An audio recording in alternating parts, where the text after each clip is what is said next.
안녕하세요. 박진영의 마키아벨리 시작하겠습니다. 오늘은 좀 특별한 분을 모셨습니다.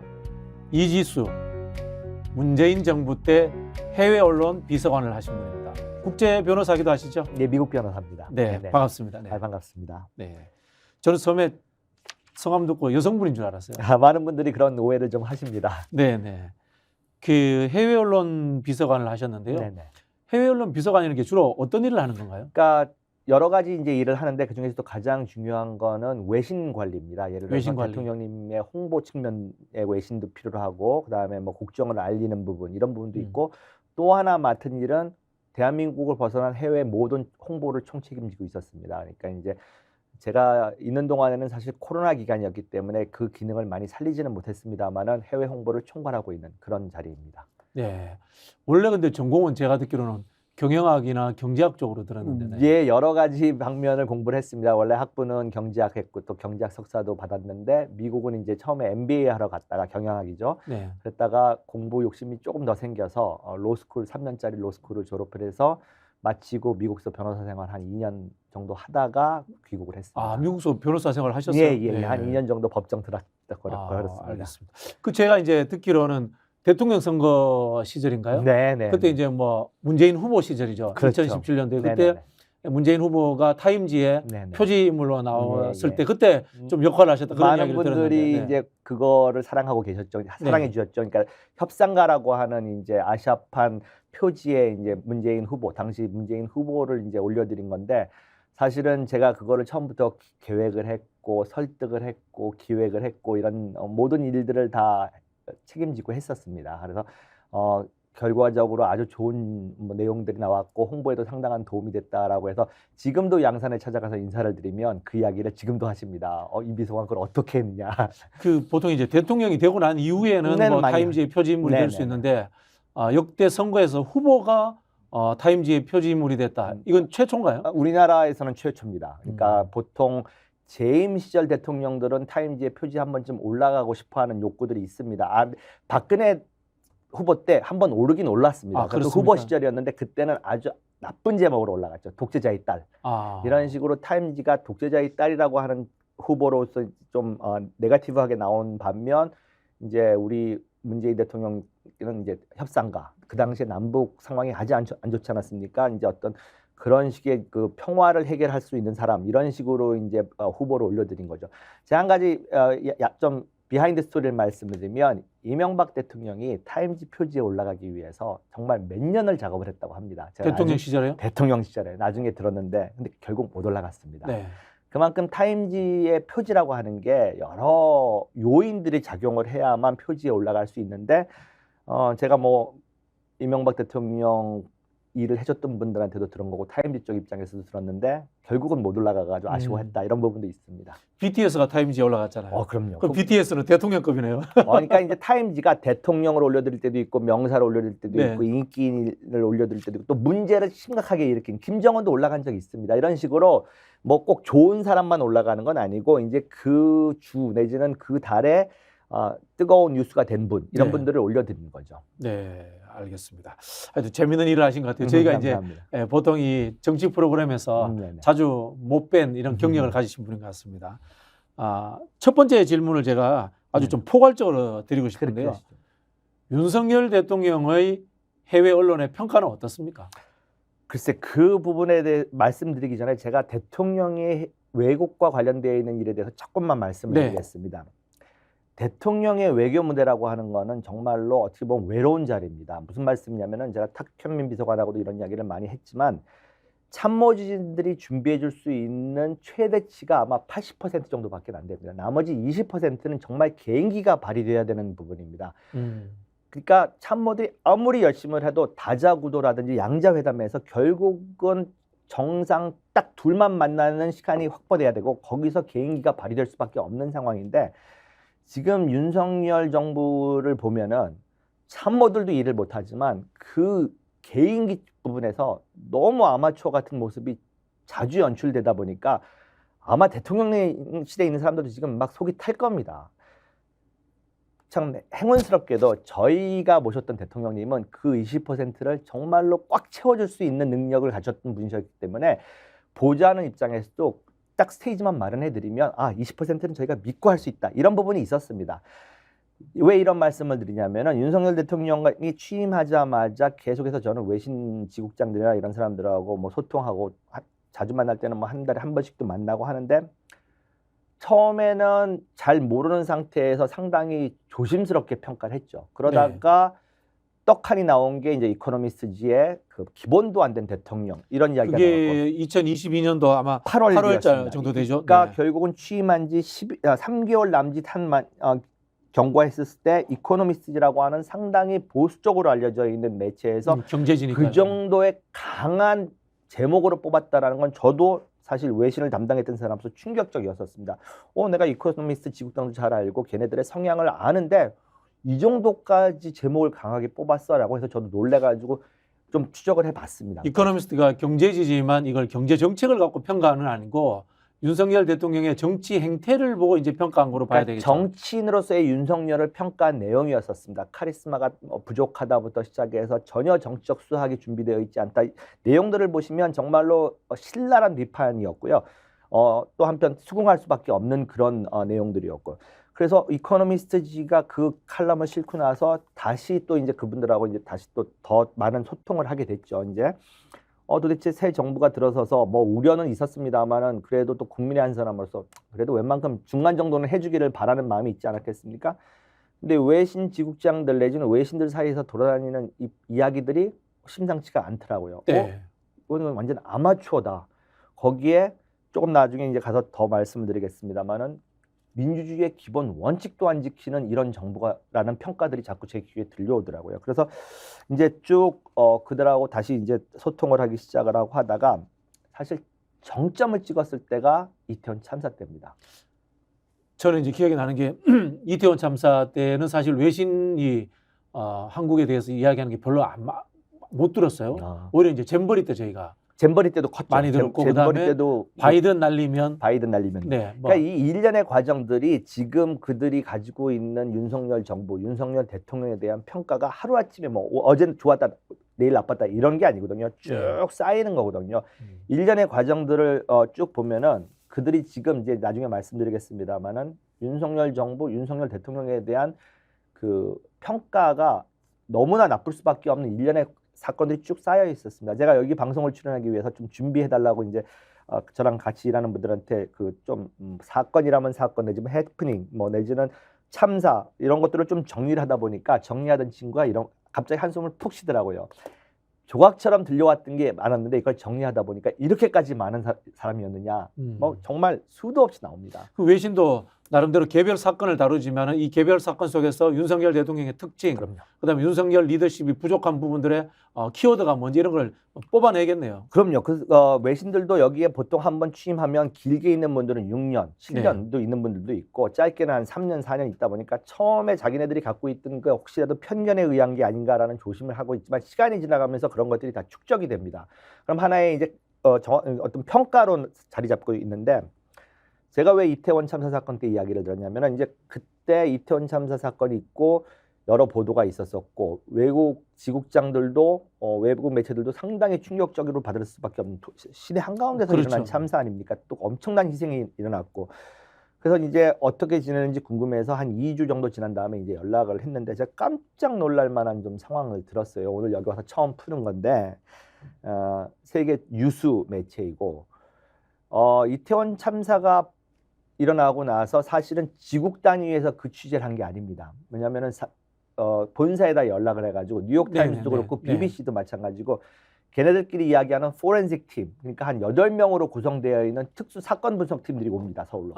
그럼 본국에서? 본국에서 온 겁니다. 특별 취재팀이 왔다 이렇게 왔습니다. 봐야 되네요. 그러니까 지금 지국이라고 하는 게 BBC가 됐던 뉴욕타임스가 됐던 2, 3인밖에 없기 때문에 충분한 재원이 없고 또 그런 기술적 취재를 할 만한 능력이 안 된다기보다는 시간이 없기 때문에 BBC 같은 경우 8명인가 온 걸로 알고 있고요. 뉴욕타임스도 결국 비슷한 팀을 파견해서 분초 단위로 그 사건을 분석을 했었습니다. 그 사건이 일어난 현장 주변에 CCTV를 다 뒤졌고요.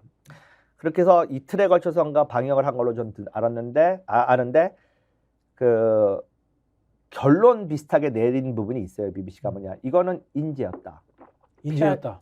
피할 수 있었던 참사였다. 네. 이런 식의 결론으로 유독합니다. 그러니까 제가 볼 때는 뭐 언론으로서 그런 각도에서 충분히 취재할 수 있다고 봅니다. 또 이런저런 동의하는 부분도 있고. 근데 문제는 거기에 대응한 용산 대통령실의 반응이었었습니다. 보통 이제 그런 취재가 오면은 대통령실에서 좀 협조를 해주나요? 그거는 제가 듣기로는 평상시에, 그러니까 제가 청와대에 있었을 때는 뭐 취재에 어려움이 있거나 이런 거에 대해서는 협조 요청을 합니다. 제 경험으로는 예전에 이제 CBS가 우리 휴전선의 자연 부분을 좀 취재하고 있었을 때 협조 요청이 왔었습니다. 거기는 군사 지역이고 하다 보니까 좀 협조를 해서 좀 해줄 수 있느냐. 근데 내용이 뭐냐 그랬더니 이제 자연 보호돼 있다 이런 걸 해서 협조한 것도 있는데, 그 이태원 참사 같은 경우는 대통령실에서 원체 쉬쉬하고 덮어가려고 하는 경향이 있다는 걸 그들도 알고 협조를 요청을 하지 않았고, 사건 사고니까 사건 사고 자기네 팀들이 와서 분석을 한 걸로 알고 있는데, 그러니까 3일 연장 항의 전화가 왔답니다. 대통령실에서 직접. 예. 그러면서 왜 이런 식의 취재를 하느냐, 왜 이런 식의 결론을 내느냐라는 강력한 항의를 했다는 겁니다. 네. 그러니까 BBC 입장에서도 놀란 거죠. 아니, 그래서 처음엔 그렇게 말을 했답니다. 뭐 어떤 부분이 잘못된 거냐, 사실관계가 틀린 게 있다면 우리가 수정해서 방송 내보내겠는데 사실관계가 뭐가 틀리냐 그러면은 그 이야기는 안 하고 왜 그런 식의 의도를 가지고 그런 식의 취재를 하느냐라고 하는 항의를 3일 연장을 합니다. 제가 듣기로는. 그러면은 아무리 영국을 대표하는 자유언론 BBC라 하더라도 한나라 대통령실에서 항의성 전화를 3일을 받으면 그 마음이 어떻겠습니까? 압박이 되겠죠. 쫄리죠. 정말로 이거 뭐지? 그래서 정말 신경쇠약에 걸릴 뻔했다라는 이야기까지 들었고요.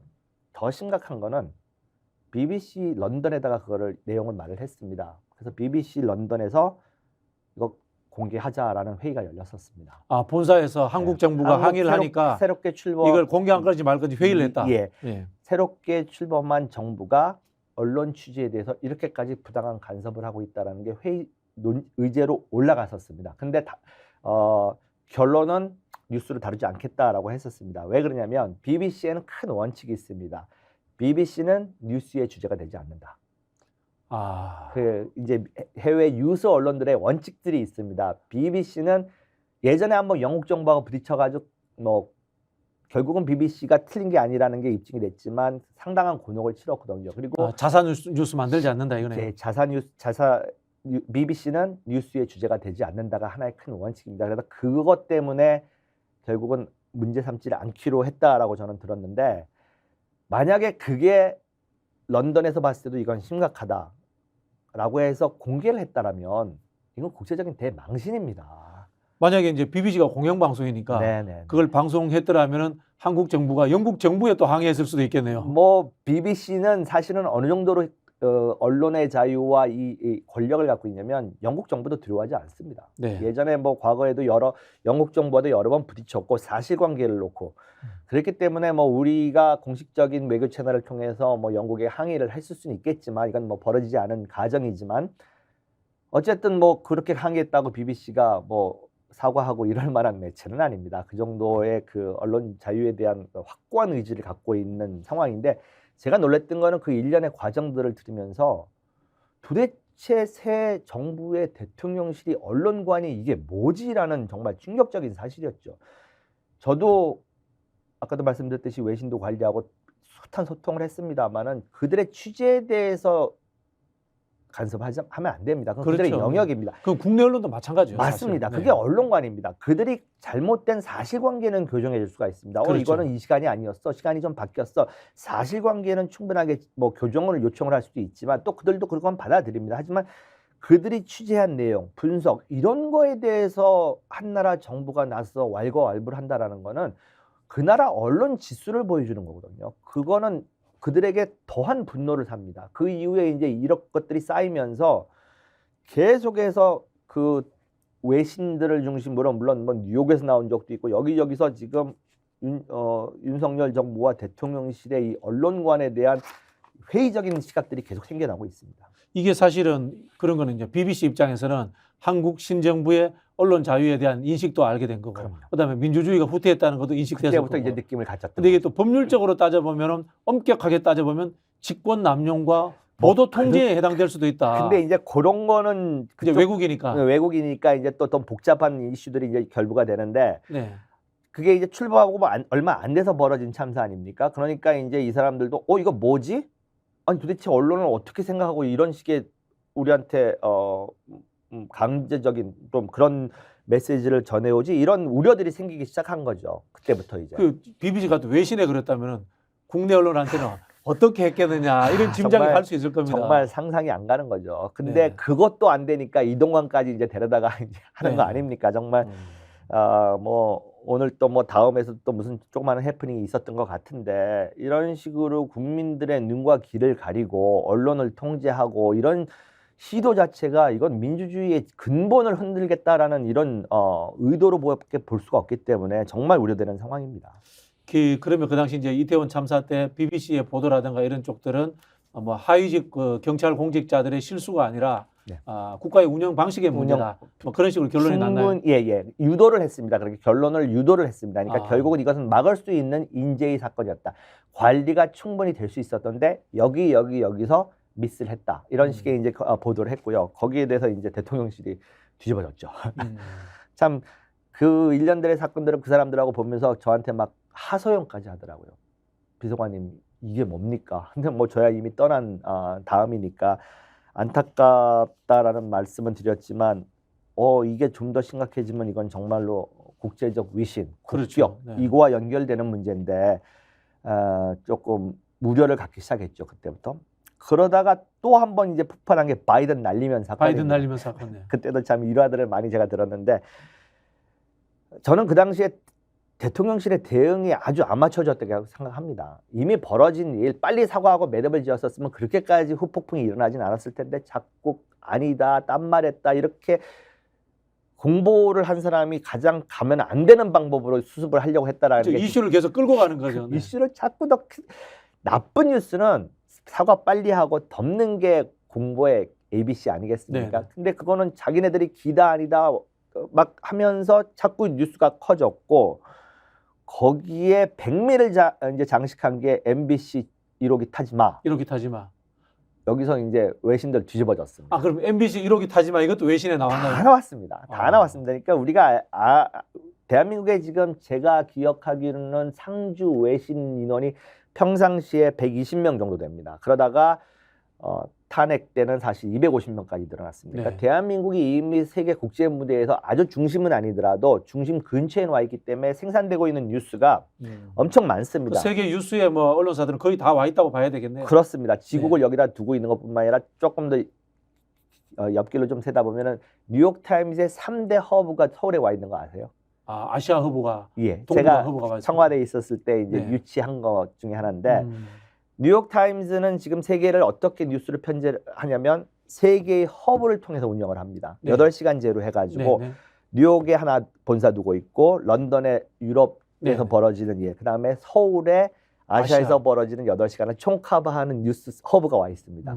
제가 이제 청와대에 있을 때 그 부분을 좀 역할을 했는데 에디터, 그러니까 편집인들인 40명에서 50명이 서울에 상주하고 있습니다. 그러니까 전 세계 비단 아시아에서 벌어지는 것뿐만 아니라 그러니까 뉴스가 모두 그 시간대는 서울로 집중을 합니다. 그만큼 뉴스 생산량도 많다라고 해외에서도 보고 있는 거고 뉴욕 타임즈하고 워싱턴 포스트도 또 하나의 허브가 서울에 와 있습니다. 그 미국을 움직인다고 하는 두 매체의 두 허브가 양대 산맥이다. 양대 산맥이 서울에다가 허브를 뒀습니다. 그 세 개의 삼각체제로 운영되는 이제 그렇게 하고 있기 때문에 서울에서 벌어지고 있는 대한민국에서 벌어지는 일들이 외국은 모를 거다. 이건 큰 오해입니다. 다 압니다. 그러면 이제 뭐 외국 여행하면은 한국이 그 과거보다 좀 국격이 좀 떨어졌다 이런 느낌 느낄 수도 있겠네요. 제가 가끔은 이제 미국에 계신 그 교수님들하고 또 전화 연락을 합니다. 그럼 이제 우려들을 이제 전달해 주기 시작하시죠.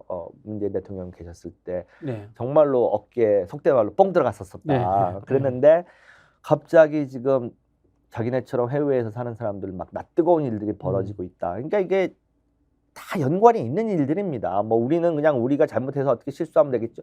세상은 지금 하나입니다. 여기서 정말로 대통령실이나 대통령의 외교 모습이나 이런 것들이 일거수일투족이 다 나가기 때문에 하나하나가 국격과 정말 대한민국의 어떤 그 위치와 관련이 되어 있는 부분이라고 저는 말씀드리고 싶습니다. 그 박근혜 대통령 탄핵 시점에 네네. 해외 언론에 샤머니즘이라는 단어가 나왔잖아요. 나왔었죠. 혹시나 윤석열 대통령 관련해서 뭐 그런 무속적인 부분이라든가 또는 김건희 여사에 대한 이야기가 외신에 나온 적도 이건 좀 있습니까? 조심스러운 부분인데요. 네네. 르몽드에서 네. 김건희 여사에 대해서 정말 부끄러운 묘사를 한 적이 있습니다.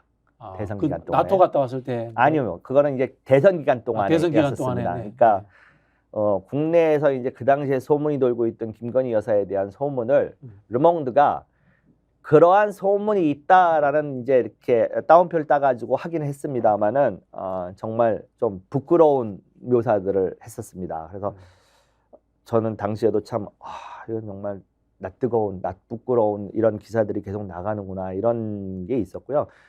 요번에도 제가 얼마 전에 지금 영국 가시기 직전에 이제 보통 정상들이 가시기 전에 해외 언론을 담당하는 분들이 어떤 걸 하냐면 사전 작업을 합니다. 네네. 대통령님 가시기 전에 이제 언론 분위기를 좀 해서 우리 대통령님 좀 잘 나오게끔 하고 좋은 각도에서 나오게끔 하고 물론 계시는 동안에도 좀 좋은 기사 나오게끔 하고. 그거는 저기 뭐야 대통령실만 가는 게 아니고 외교부하고 같이 움직이는 거죠. 문체부하고 같이 예, 문체부하고 예, 같이 이제 하고 그다음에 또 떠나신 다음에도 그 후유 이제 저는 따라오지만 거기 계신 이제 공직자분들에게 AS도 좀 부탁드립니다. 구속 조치하고. 예, 혹시라도 뭐 떠난 다음에 또 어떤 뉴스가 나오는지 좀 모니터링을 해주십시오. 이런 식으로 하는 일이 저희들 일인데 지금 영국 방문하기 전에 또 그쪽에서 또 그 김건희 여사의 과거와 관련돼서 그 자기 경력, 학력 이런 거를 해서 사과한 적이 있다 이런 기사들이 나옵니다. 그러니까 숨기려고 할 수가 없는 거예요. 이런 상황들은 이제 그런 것들이 국제사회에 적나라하게 드러납니다. 그러면 이제 우리 교민들 같은 경우에 뭐 영국이든 선진국에 많이 사시지 않습니까? 그런 분들이 온라인을 통해서 한국의 뉴스를 보고 영국이라든가 현재 거주하고 있는 곳에 언론상에 제공을 한다거나 이런 일도 생길 수 있나요? 그런 경우는 제가 뭐 기억나는 건 없습니다. 근데 아까도 말씀드렸듯이 국내에 이미 지국들을 가지고 있고 소위 또 통신사들도 있지 않습니까? 통신사들이 있으니까. 통신사들이 계속 타전을 합니다. 소식들을. 네. 그럼 이제 거기서 야 이거 취재 한번 더 깊게 해봐 이렇게 하는 경우도 있고 지금 더 가디언이라고 하는 영국의 대표적인 이제 매체는 사실 서울에 지국을 두지 않고 동경에 지국을 두고 있습니다. 그래서 동경에서 서울을 이제 커버하는 그런 상황인데 가디언도 뭐 간혹 한국 관련 기사들을 쓰지 않습니까? 그랬을 때 이제 지금은 뭐 꼭 반드시 아까 말씀하신 것처럼 그 나라에 살고 있는 우리 교민들을 통한 것보다는 자기네들이 직접 인력을 파견하고 그다음에 외신 같은 경우는 프리랜서 시스템을 아주 적극적으로 활용을 합니다. 여기에 상주하고 있고 대한민국에 대해서 좀 알고 있는 친구들 10년, 20년씩 거주하면서 그런 친구들이 자유송고를 합니다. 그럼 이제 그걸 기사 읽어보고 이거는 쓰자, 말자 이렇게 이제 하는 경우가 많이 있죠. 네. 이제 우리 이태원 참사라든가 뭐 잼버리 이런 것들은 사고지 않습니까? 예. 근데 대통령이 순방을 하는 경우, 외국을 순방을 하는 경우에도 이제 구설에 오르거나 또는 의전적 실수가 있는데 이거는 대통령의 실수입니까? 아니면은 이 의전하는 실무자들의 실수입니까? 실수입니까? 아까도 초반에 말씀드렸듯이 참모들이 할 수 있는 영역이 절대 100이 아닙니다. 특히 국제 무대에서 외교 무대에서는 더더욱 그러고 우리끼리도 모여서 그런 이야기를 많이 했습니다. 그러니까 우리는 준비하기 위한 대통령님이 이렇게 부각되고 이런 스테이지를 마련하기 위한 최선을 다하겠죠. 보좌진들은. 그렇지만 딱 두 분만 계시는 상황이 벌어질 수밖에 없습니다. 그것도 뭐 시간이 한 30분일 때도 있고 1시간일 때도 있고 다자회의 같은 경우는 정말 딱 정상 7분만 딱 가 있는 이런 상황들이 벌어질 수밖에 없습니다. 거기서는 참모가 옆에 갈 수도 없는 거고요. 옆에서 조언을 해드릴 수 없는 상황이 됩니다. 제 경험을 하나 말씀드리면 G7에 이제 초대를 받으셔가지고 영국을 가셨었습니다. 문재인 대통령 시절에 가셨죠. 그 당시에 이제 코로나가 있기도 했지만 그 정상하고 이제 우리 대통령님까지 해서 이제 8분이 가시는 장소에는 대변인도 못 들어오게 했습니다. 그렇습니까? 제1 비서관도 못 들어옵니다. 딱 본인만 들어가게 합니다. 코로나 때문에도 그렇겠지만 그 말은 뭐냐면은 그때부터는 대통령 본인의 개인기밖에 발휘할 수 없습니다. 물론 뭐 상황 예측들 다 하고 이렇게 대비하십시오, 저렇게 대비하십시오, 여러 시나리오를 짜가지고 준비는 하도록 하지만 그렇게 되는 게 아니지 않습니까? 상황이라는 거는 생각지 않았던 상황들이 발생을 하고 했었을 때 이제 그분의 이제 오랜 경륜과 경험과 개인기가 발휘되는 시간들이 생깁니다. 어쩔 수 없이. 지금 뭐 단기 처방으로 뭐 달달 외워서 가서 될 문제가 아니고 평소에 이제 그렇습니다. 외교에 대한 철학이라든가 세계 질서를 어떻게 볼 것인가 이런 인식이 있어야 되네요. 태도라든지 세계가 돌아가고 있는 어떤 국제 관계라든지 이런 것들이 정말 숙지가 되어 있어야만 대화를 하는 중에서 또 뛰어들 수도 있고 자기도 한마디 할 수 있고 이런 훈련이 돼 있어야 됩니다. 정말 한 나라의 정상이라고 하는 것은. 근데 이제 조금 신랄하게 비판을 하자면 지금 윤석열 대통령은 그런 훈련이 전혀 안 되어 있는 내지는 아마추어 같은 모습들이 자꾸 보인다는 거죠. 그러니까 그게 이제 어떤 때는 국내 언론에 뭐 취재가 돼서 나올 때도 있고 안 덮이는 부분도 많을 거라고 저는 예상을 합니다. 이제 뭐 그런 부분도 있겠지만 참 안타까운 것이 그거를 어떻게 해줄 수 있는 방법론적인 게 별로 없습니다. 그러면 이제 최근에 이제 나오는 비판들 중에 윤석열 대통령의 외교 안보 라인을 바꿔야 된다 이런 이야기를 하는데 그분들이 방향을 잡는 부분에 있어서는 다른 사람으로 바뀌면은 바꿀 수 있지만은 결국 이제 프로토콜을 숙지하는 문제라든가 또 현장에 가서 순발력을 발휘하는 문제는 윤석열 대통령이 있는 한은 바뀌지 않는 거네요. 본인이 책임져야 할 부분입니다. 그거는. 그러니까 뭐 외교 라인을 바꾼다거나 외교 정책을 바꾼다라는 건 방향성에서 바뀔 수 있는 여지는 있다고 봅니다. 지금 뭐 중국과의 관계라든지 이런 부분에 대해서 저도 개인적으로 불만이 많습니다만은 그런 어떤 방향성에서는 바뀔 수 있고 그다음에 정상회의가 잡히거나 뭐 다자회의에 갔었을 때 준비할 수 있는 어느 정도까지의 영역을 있지만 대통령이 바뀌지 않는 한 우리가 기대하는 세련되고 어떤 그 국제 예법에 맞는 이런 모습을 기대하는 거는 좀 아니라고 봅니다. 또 제가 기억나는 게 아랍에미레이트 가가지고 이란은 UAE의 적이다 뭐 이런 이야기를 해가지고 제가 알기로 이란에 우리나라가 이제 돈 받을 게 많은 걸로 알고 있는데 그것뿐만 아니라 이 중동 지역이라고 하는 거는 엄청 복잡합니다. 그러니까 제가 그 뉴스를 처음 보고 깜짝 놀란 거예요. 대통령의 입이라고 하는 것은 그냥 혼자 개인의 입이 아닙니다. 대한민국 외교의 합체인 거죠. 그러니까 아니 준비 안 된 말을 왜 그렇게 하냐고요. 사고가 날 수 있게. 중동이라고 하는 지역도 또 외교적인 측면에서 봤을 때 상당한 무게감이 있는 지역입니다. 또 미국과 다르고 유럽과 다르고 일본과 다르고 중국과 다른 중동은 자기네들의 오일머니부터 시작해서 산유국이라고 하는 것 자존심 강한 그다음에 또 어떻게 보면은 미국과의 긴장 관계 이런 관계들이 국가마다 다 다릅니다. 또 자기네들끼리의 친소 관계 이런 부분들이 다 다른데 속된 말로 잘 알지도 못하면서 왜 그런 위험한 발언을 했는지 이게 준비된 발언이었는지 내지는 즉흥 발언이었는지는 저도 확인이 안 됐습니다. 그럼 이런 인식이 외교안보실의 인식이라기보다는 대통령이 평소에 생각 없이 내뱉던 말이다 이렇게 그럴 가능성도 저는 있다고 그걸 확인할 수는 없습니다. 제가 뭐 안에 있지는 않기 때문에 확인할 수는 없고 아마 지금 대통령실도 그거를 확인을 못할 겁니다. 이게 당신의 생각이십니까? 아니면 하긴 하지만 우리 외교 제가 적어도 이해하고 있는 대한민국 외교부에서 이런 말이 나왔을 가능성은 적다고 봅니다. 아니 예를 들자면 이제 우리 비서관님 계실 때 문재인 대통령이 이제 순방이나 다자간 외교 때 무슨 말씀을 하셨어요. 끝나고 나서 이제 한국에 돌아오셔가지고 비서관님이 뭐 업무 보고 때 가셔가지고 그때 왜 그 말씀하셨어요? 라든가 이런 이야기 해보신 적 있어요? 저는 저희 문재인 대통령이 계실 때 그런 기억은 없습니다. 그리고 이거는 좀 너무 제가 올려드린 건지 모르겠습니다만 아까도 말씀드렸듯이 저희가 이제 최대한 준비를 하고 보좌를 해서 한 80% 스테이지를 마련하고 나머지 20% 정도는 이제 산술적으로 표현했을 때 대통령님 본인의 개인기라고 하셨잖아요. 늘 그걸 넘치게 채워주셨어요. 이제 영국 G7에 가셨을 때가 가장 대표적인 예라고 저희는 생각하는데 8분이 이렇게 쭉 앉았는데 그 당시에 대한민국이 코로나 대응 너무 잘한다고 그래서 우리 문재인 대통령님 거의 그 당시 주인공이셨거든요. 근데 그것도 여유롭게 탁탁 하셨고 그러니까 저거야말로 개인기다. 저건 우리가 어떻게 해줄 수 없는 상황이 발생을 했었는데 그걸 여유 있게 그다음에 다 같이 이렇게 정말로 그런 모습들은 누구도 도와줄 수 없습니다. 그거는 이제 문재인 대통령 개인이 가지고 있는 인성이라든가 품격 이런 평소에 뭐 관심 이런 것들 그런 것도 있고 또 한편으로 보면 이제 노무현 대통령 시절에 비서실장 뭐 민정수석 이런 경험이 또 중요한 것도 분명히 작용을 했을 거라고 봅니다.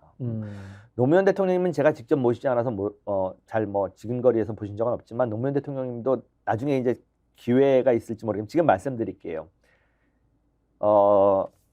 부시 전 미국 대통령이 봉화에 와가지고 네, 네. 이제 노무현 대통령님 그 추도식에 추도사, 와가지고 예. 마이크를 잡으셨을 때 제가 마침 거기 있었을 때 깜짝 놀란 말씀을 하시더라고요. 부시 대통령이 정말 상대해야 했었을 때는 터프한 파트너였다니까 정말 힘들었다.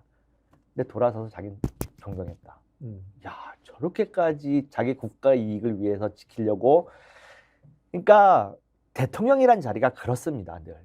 뭐 거칠 수도 있어요. 뭐 사람 성향에 따라서. 하지만 앞에서는 야, 너 너무한 거 아니야? 이렇게 으르렁하다가도 돌아가신 지 몇 년이 됐는데 오지 않습니까? 그렇죠. 그건 엄청난 존경의 표현인 거거든요. 그 앞에서 뭐 딸랑딸랑하고 사이 좋은 게 아닌 거죠. 네. 앞에서 오히려 웃는 거는 외교 무대에서는 조심해야 되는 시그널입니다.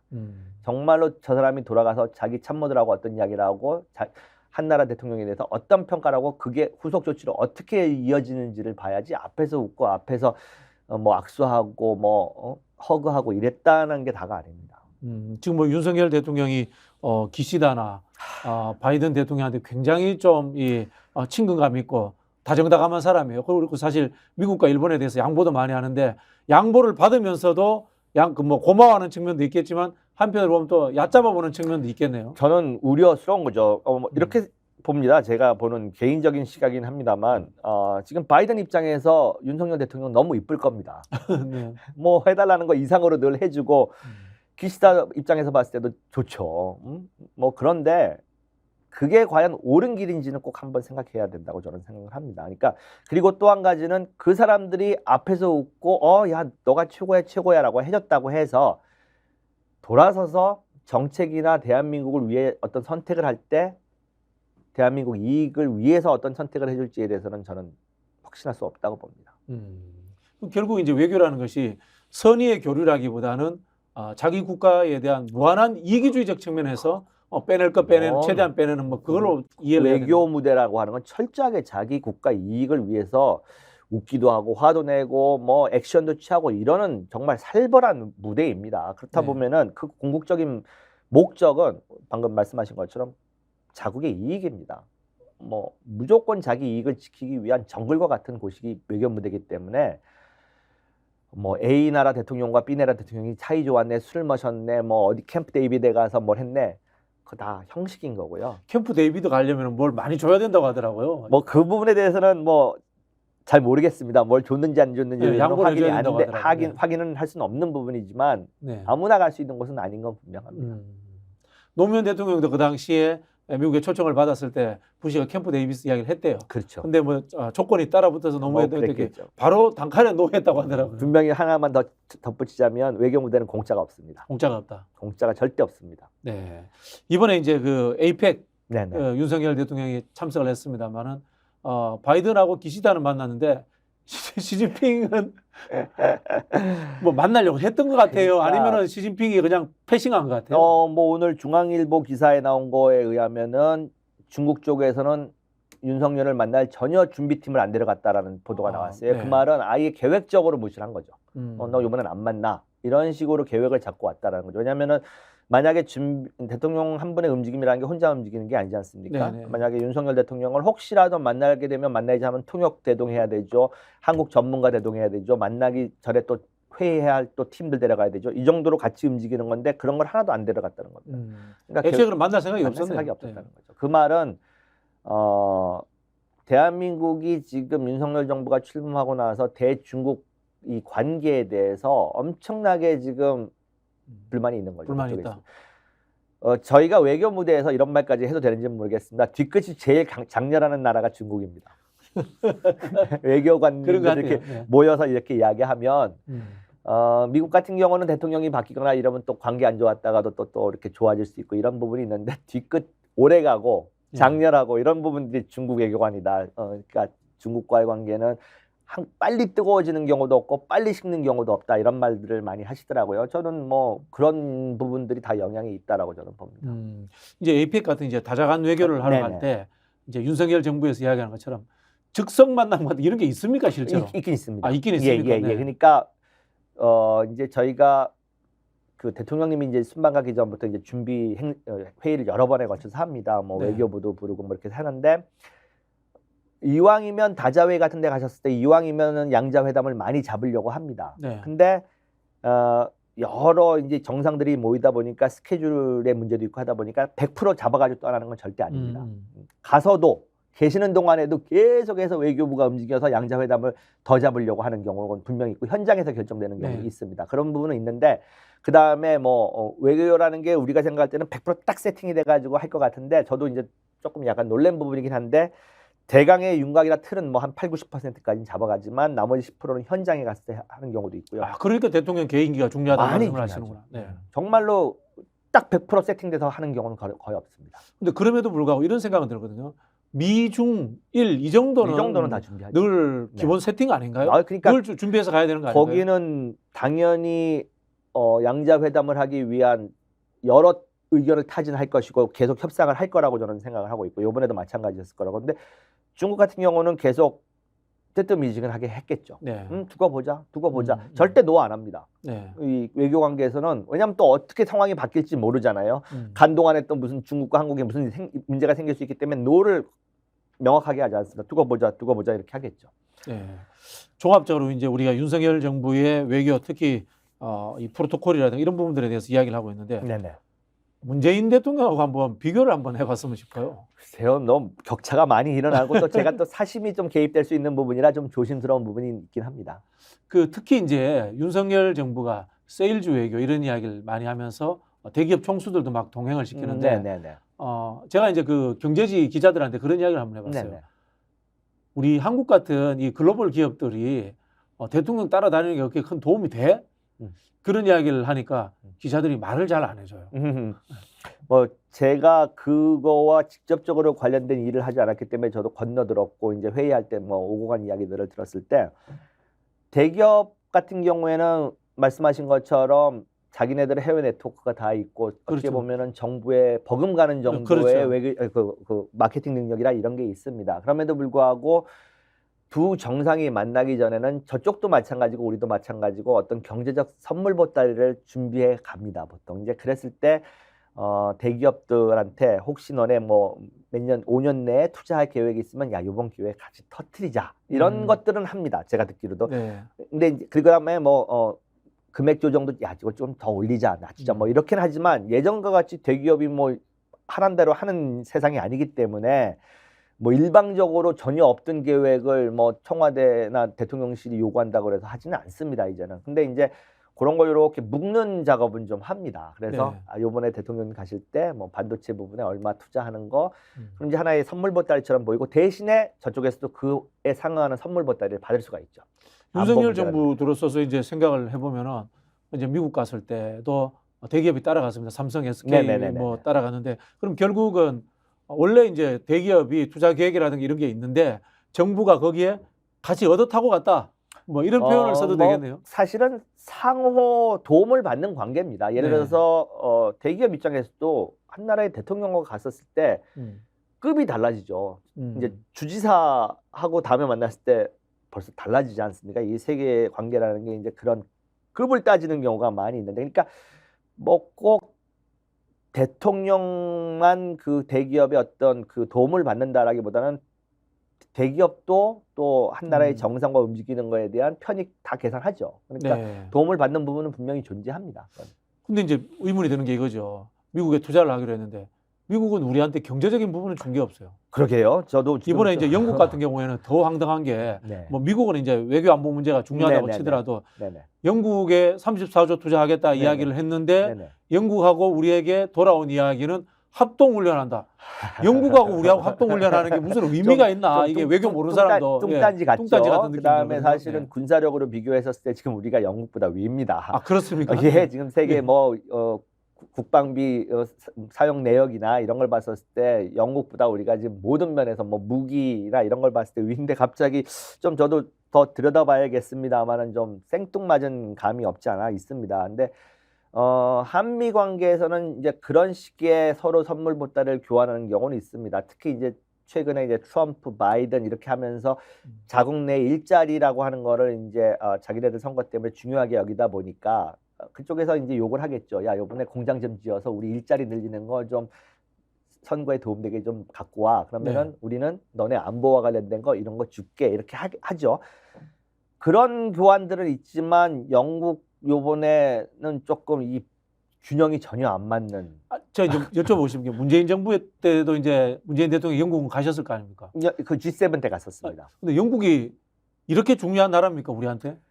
혈맹 이야기 할 만큼? 영국은 저는 그거는 그렇게 생각합니다. 영국이 예전 같은 뭐 2차 세계대전 이전과 같은 그런 국제적 파워는 없는 건 분명한데 영국은 영국 하나가 아닙니다. 사실은 외교 무대에서 보면은 Five Eyes가 같이 움직입니다. 그렇죠. 영국은 아직도 Her Majesty, 아니 이제는 His Majesty지.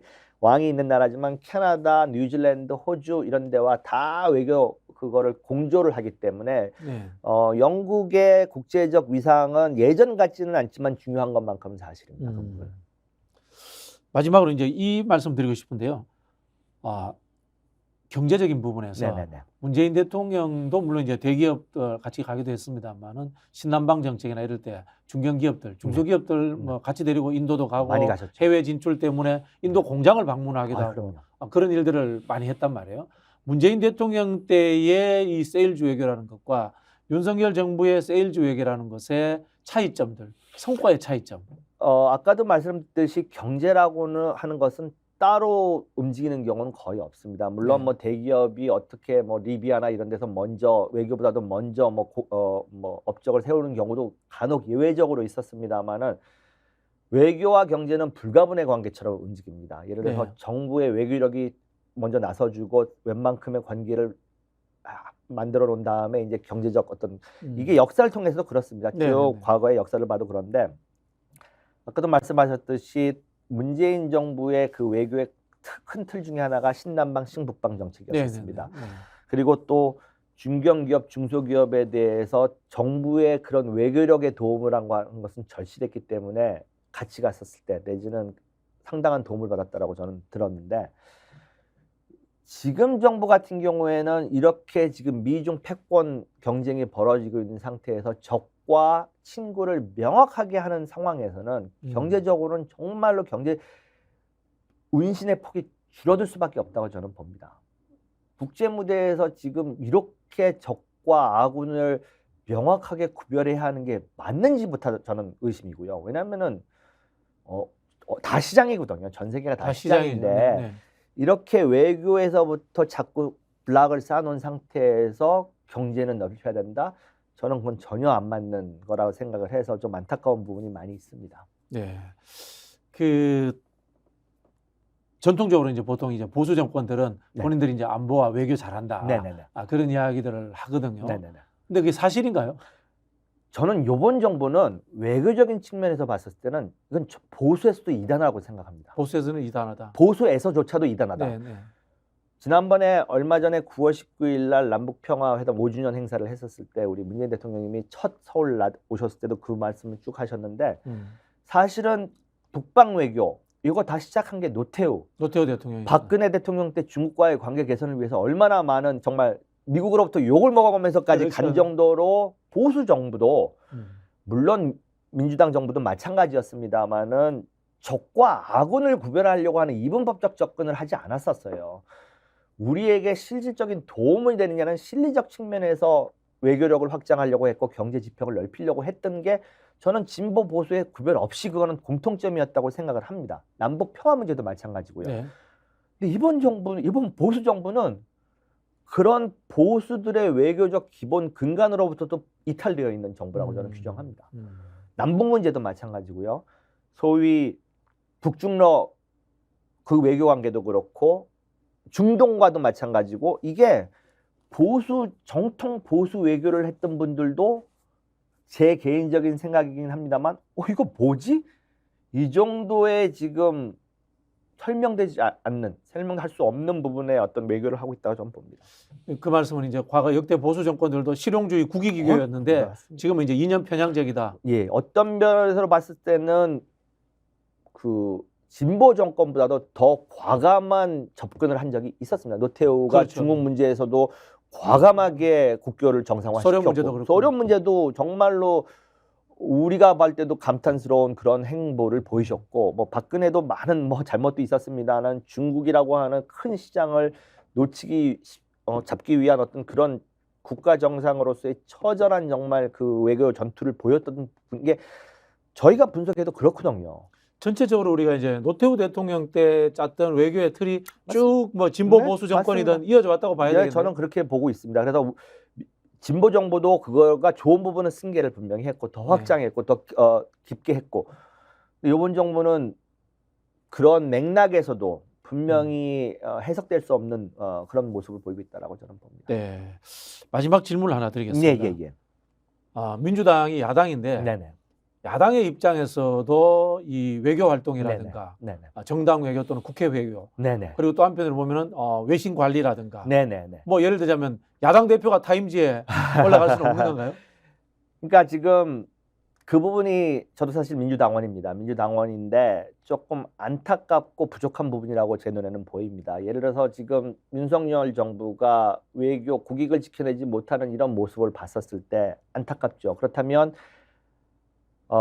야당이라도 그런 네트워크를 구축을 해서 어떤 국익을 지키기 위한 노력이 좀 있었으면 하는 바람이 있습니다. 하지만 공적 외교라고 저는 표현하는데 외교부를 통한 외교는 야당은 이용할 수 없습니다. 활용할 수 없습니다. 왜냐하면은 뭐 외교부는 당연히 대통령 정부거니까 하지만 외교라고 하는 거는 반드시 그 공적 외교만 있는 것이 아닙니다. 소위 우리가 공공외교라고도 표현하는 부분이 있는데 뭐냐면 미국이 됐든 유럽이 됐든 일본이 됐든 다른 공적 라인이 아닌 그 나라의 여론을 형성하는 집단들이 이해관계자들이 있습니다. 그분들과의 소통은 내지는 네트워킹은 야당이라도 할 수 있습니다. 아무런 제한이 없기 때문에 그런 부분들이 좀 더 활성화되기를 저는 정말 기대하고요. 그런 역할을 좀 하시는 분들이 민주당에서도 좀 국회의원으로 좀 역임을 좀 하셨으면 하는 그런 바람이 정말 간절합니다. 또 한 가지만 좀 부연해서 말씀을 드리면 제가 외국에 있는 지국장들만 뭐 정기적으로 만나는 게 아니라 사실은 주한 외교관들하고도 가끔 뭐 만나서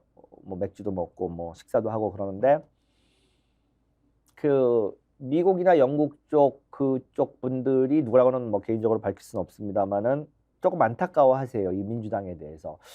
자기네들하고 좀 더 많은 정보나 이야기를 좀 통해서 해외에서 가지고 있는 유럽이나 미국에서 가지고 있는 민주당에 대한 오해 부분이 상당히 많이 있습니다. 아, 그렇습니까? 민주당에 대한 오해 정말 이야기하다 보면 깜짝깜짝 놀랄 정도로, 왜냐하면 그들이 취합하는 정보의 많은 부분이 보수지로부터 오는 게 사실이거든요. 뭐 예를 들면 뭐 대북 정책이라든가 이런 거 정책뿐만 아니라 우리가 가지고 있는 대미관, 뭐 어떤 그 자본주의에 대한 생각 이런 부분들을 왜곡돼서 가지고 있는 경우가 상당히 많습니다. 이제 저는 뭐 기회가 있을 때마다 그 부분을 교정하고 수정해주고 하는데, 그럼 이제 그 친구들은 또 자기 본국에 보고를 하겠죠. 야, 우리가 알고 있는 게 아니래 누가 뭐 이렇게 하겠지만 전 세계는 지금 움직이는 게 하나처럼 움직이기 때문에 그런 정보 교환 내지는 공유가 상당히 중요한 시대에 우리가 살고 있는데 안타깝게도 민주당이 그런 부분이 많이 부족합니다. 또 그들이 직접 그들의 입을 통해서 그걸 지적합니다. 민주당이 DP라고 표현을 하는데 PPP에 비해서 너무 그게 부족하다. 이거는 뭐 우리가 니네 편을 들래 저쪽 편을 들래 그런 문제가 아니라 적어도 우리가 너네들에 대한 오해를 불식하고 너네 또한 우리에 대한 보다 더 깊은 이해를 위해서는 그런 것들이 사전에 이야기가 좀 되고 당이라 하더라도 뭐 외교부가 없다 하더라도 충분히 가능한 부분이거든요. 그런 거를 조금 더 노력해주고 경유해줬으면 좋겠다 이런 말을 여러 번 들었습니다. 제가. 저도 이제 기억나는 게 김성권 의원이라고 로버트 김 동생이잖아요. 그렇죠. 그분이 미국 관련해서 역할 많이 하셨거든요. 그리고 금방 제가 서두에도 말씀드렸습니다만 문재인 대통령이 그 당시에도 야당이었잖아요. 야당인데도 집권하려고 하는 의지가 있다 보니까 결국은 타임지에 나갈 만큼의 외국적인 관리라든가 외신 관리도 했던 거 아니겠습니까? 그렇습니다. 그렇죠? 그러니까 뭐 그 야당이기 때문에 지레짐작으로 우린 안 돼라고 생각하는 건 전 제일 금물이라고 생각합니다. 야당이지만 할 수 있는 것들은 정말 널려 있습니다. 그렇게 하고 가장 궁극적으로 중요한 거는 대한민국의 국가 이익 아니겠습니까? 물론 뭐 지금의 정부가 뭐 불만족스럽고 뭐 너무 많이 내주는 거 아니야라는 불평만 할 것이 아니라 그럼 우리가 그 상황에서 어떻게 미국 여론이 됐던 유럽 여론이 됐던 우리의 국익에 맞게끔 움직여줄 수 있는지에 대한 고민을 좀 같이 했으면 하는 그런 바람입니다. 그럼 예를 들자면 이제 뭐 야당의 유력 정치인이 미국을 방문한다, 워싱턴을 간다. 그러면 국내에 있는 지국들을 통해서 워싱턴 가니까 뭐 워싱턴 포스트지라든가 그쪽에 이제 인터뷰를 한다거나 이런 것들이 세팅이 가능하겠네요. 그거는 제가 청와대에 있을 때는 당연히 이제 그 편집장들하고 만나고 뭐 이랬던 건 했었던 거고. 그 이상의 루트들이 많이 있습니다. 아. 정말로 뭐 공개할 수도 있는 것도 있고 공개하지 못할 만한 루트들도 있는데 네. 뭐 간단하게 표현하면 의원 외교죠. 의원 외교죠. 그리고 제가 미국서 어려서 산 것까지 한 13년을 살았습니다. 근데 미국은 분명히 여론이 움직이는 나라입니다.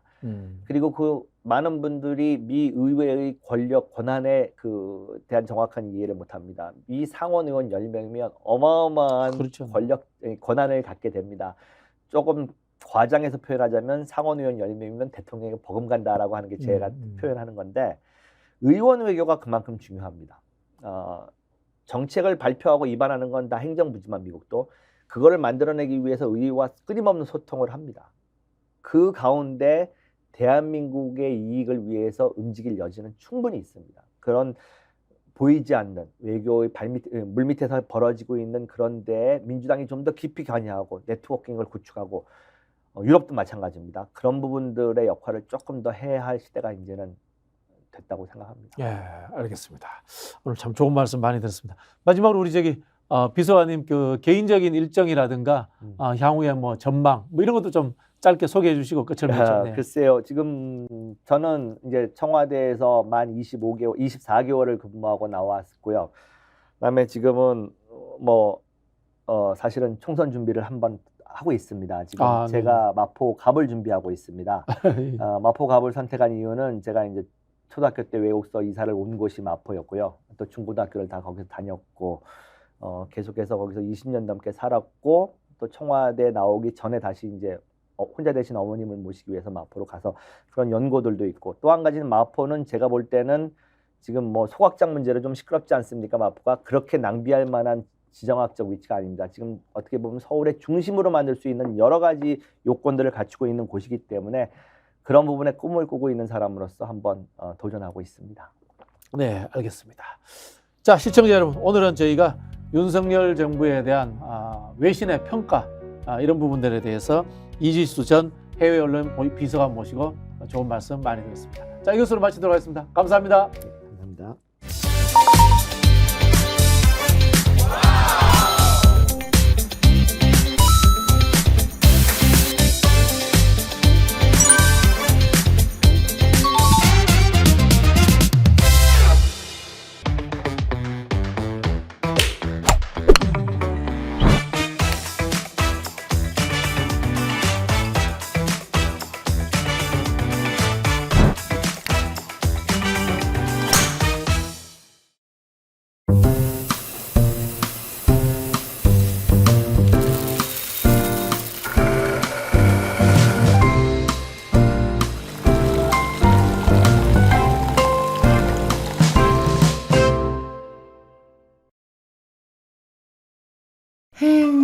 회식은 좋은데 술이 걱정이네. 술 걱정 말고 술 편한 어허. 제가 술이 약해서 술 걱정 말고 술 편한 오호.